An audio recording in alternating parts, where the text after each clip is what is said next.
Have you ever caught yourself mentally replaying an argument from 3 years ago, but this time you have the perfect, devastating comeback? Or perhaps you spent a quiet afternoon crafting a detailed narrative where you win a prestigious award, accept the applause, and deliver a moving speech? You are not alone. This act of creating fake scenarios in our heads is a universal human experience. It is a private cinema where you are simultaneously the writer, the director, and the leading star. While it may feel like an idle distraction, these mental simulations are deeply rooted in our psychology and serve vital functions, from helping us prepare for challenges and process complex emotions to fueling our creativity. In fact, research suggests that the average person spends nearly 47% of their waking hours engaged in some form of daydreaming. To understand why our minds drift so easily into these internal worlds, we have to look at the brain's architecture. Scientists have identified a specific system called the default mode network, DMN. This network consists of connected brain regions in the prefrontal, parietal, and temporal cortices. The DMN becomes most active when you're not focused on external tasks, when your mind is idling. However, idling is a misnomer. The DMN is incredibly busy. It is the brain's natural storyteller, responsible for introspective activities like contemplating the past, imagining the future, and processing your personal narrative. It essentially pieces together memories, emotions, and future possibilities to create a coherent story. On the opposite end of the spectrum is the task-positive network, TPN, which kicks in when we are focused and engaged in a specific external activity. When the TPN is quiet, the DMN takes over, allowing the mind to wander into realms of what if. Not all daydreams are created equal. Clinical psychologist Jerome L. Singer, whose research formed the foundation for modern scholarship on the subject, established 3 distinct categories of daydreaming. Positive constructive daydreaming. This is characterized by vivid imagery, curiosity, and planning. It is often used for creative problem-solving and generating novel ideas of guilty dysphoric daydreaming. These are marked by obsessive, anguished, or guilt-ridden fantasies. This often involves rumination, where the DMN hijacks the mind to mull over worries, failures, or regrets. Poor attentional control. This reflects a general difficulty in focusing on either internal thoughts or external tasks. Why did evolution gift us with such an overactive imagination? Psychologically, fake scenarios serve several adaptive purposes. Mental rehearsal, also known as mental simulation, this acts as a flight simulator for life. By rehearsing a difficult conversation or a job interview, we explore potential outcomes and build confidence for the real event. Emotional regulation. The inner world provides a safe space to explore feelings that might be too overwhelming in reality. If you are angry, you might imagine a confrontational argument to vent that energy without real-world consequences. Social navigation. We use social daydreaming to visualize past and future interactions. Interestingly, brain scans show that daydreaming and social cognition use overlapping neural pathways. Boredom relief and dishabituation.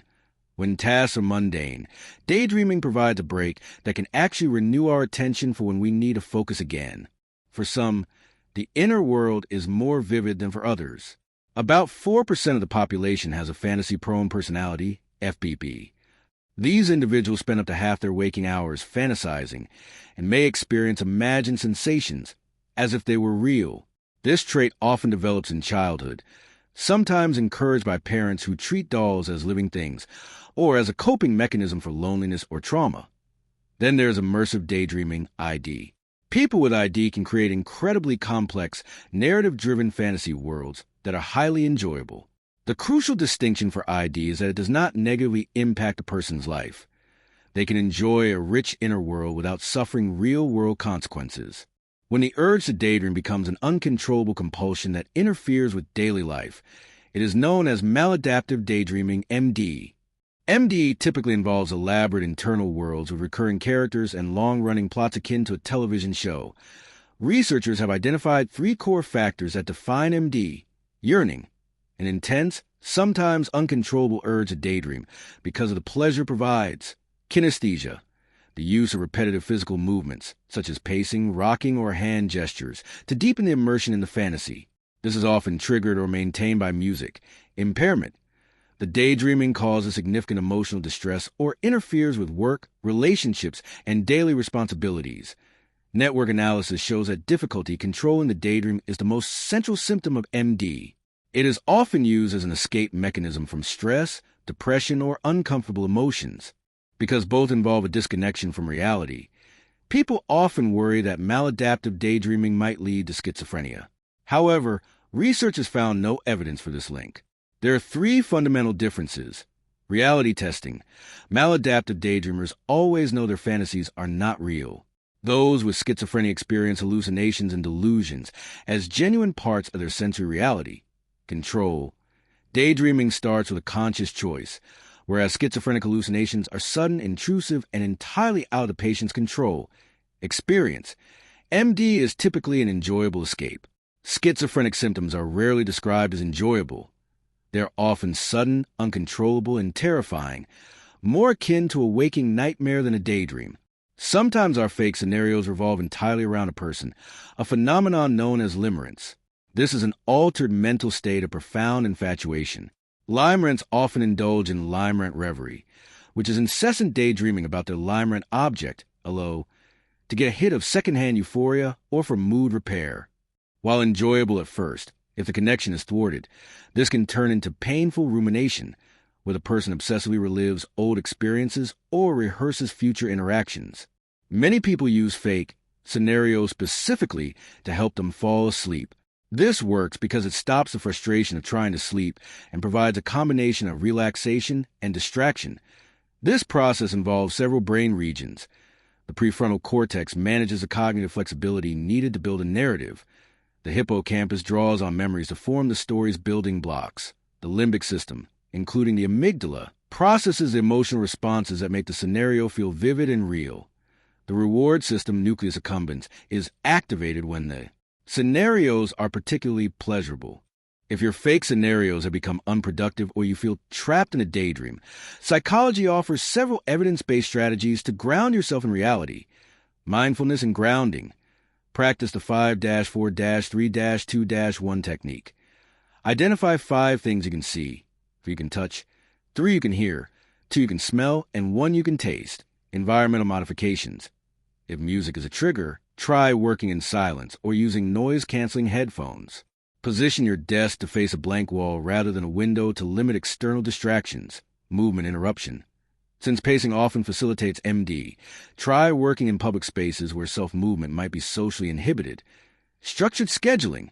Rather than fighting the urge entirely, set a timer for a 20-minute scheduled daydreaming session. When the timer goes off, firmly redirect back to reality.